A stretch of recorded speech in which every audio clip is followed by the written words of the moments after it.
that.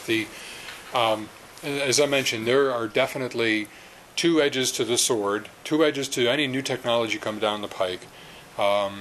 And what you describe is definitely the bloodier, or what could be the bloodier edge. I've been describing the benefits that can be derived, the wonderfulness that can come about. With that comes an inherent need for, in my opinion, other tools and techniques to be developed along this whole line to help that being a watchdog for normal, good operating people on a system. There's an opportunity for bad guys to even use the techniques that I've been describing. Along the way, I mentioned in access to some of the access that's being planned right now to the hypervisor is that it needs to be authenticated in a very careful way. But any software solution, any software-only solution is defeatable. There's nothing that is impervious, at least in the software realm. You can make it tough. You can tie it down to the CPU, which is an entirely additional discussion that will be happening very shortly. That is tying the security software and hypervisors down to the silicon, the CPU, memory structures, and I/O ports, making it a stronger security solution. But still, there is always going to be ways. So whatever we do in the security world is going to be applicable by the hardware guys too, by the malware guys. And then even who's watching the good guys to make sure that they are not snooping. Man, I really think we ought to protect you against your perhaps your unwitting use of I'm trying to think of a good example, but we ought not really look into use our techniques to be looking into the privacy related issues of any computing user. Follow-on question, yeah. Yeah, well, just to comment on that. For instance, there are products now. You were talking about administering home machines, and I have a teenage daughter, so sometimes those are of interest. But you can buy products that allow you to monitor your children's use to make sure that they don't go to dangerous sites. But you can take that same and you can monitor your spouse, your adult children, your roommates, and with a stealth monitoring and a hypervisor, it becomes perhaps even more possible to do that. And the hardware, the software can't tell a difference as to who you're monitoring. So we're making it perhaps easier to violate privacy, and that should be a concern.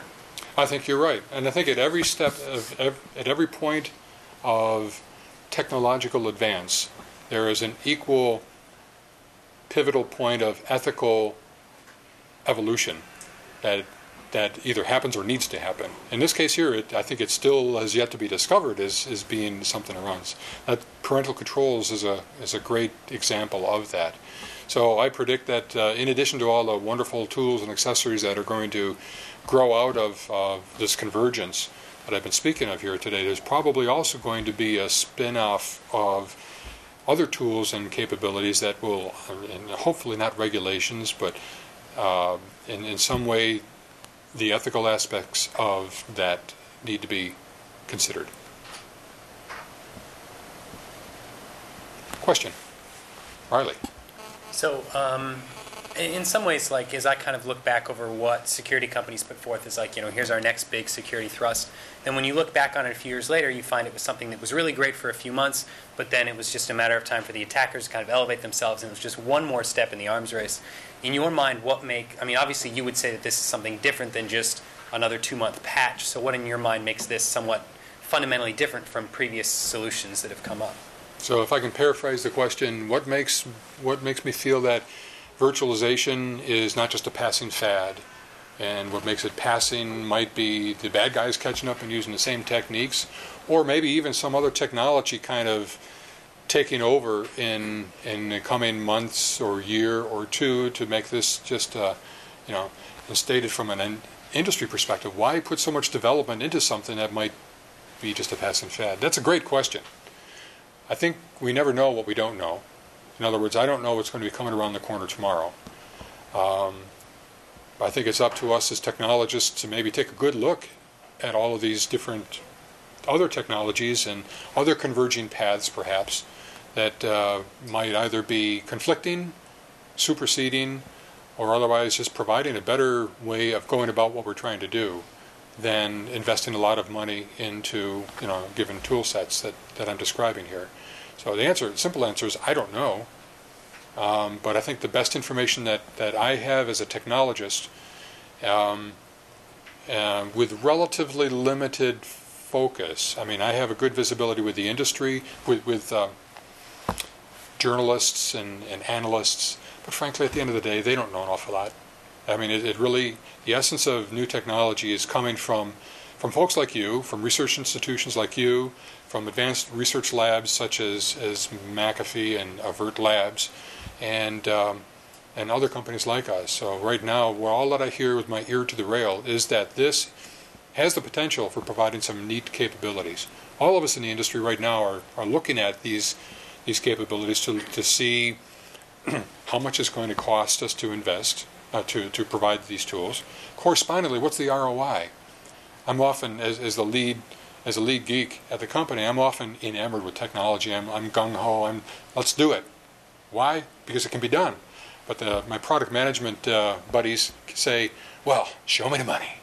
So I'm at a constant battle to provide an ROI, return on investment type of analysis. How much is it going to cost? How much are we going to gain back in frankly, revenue of our products? How many more of our products are going to be purchased, or how much more can we command for our products because of this extra capability? I don't think anybody really has the answer yet, because right now I'm suggesting, and evidence is proving out, that we can keep computer systems safer than we have been able to using virtualization. That is a given. How much is that worth? What other drawbacks might there be to a given technical decision or a technical path that is taken? Those are the unanswered questions right now. But good question. Don't know what's around the corner. Mike. I think virtualization is bad news for the bad guys. I really think so, because and it doesn't mean it's going to solve everything, but just look at what you have to secure in the current environment without using this kind of technology. What's your task? And think of what you have to do to secure what you described.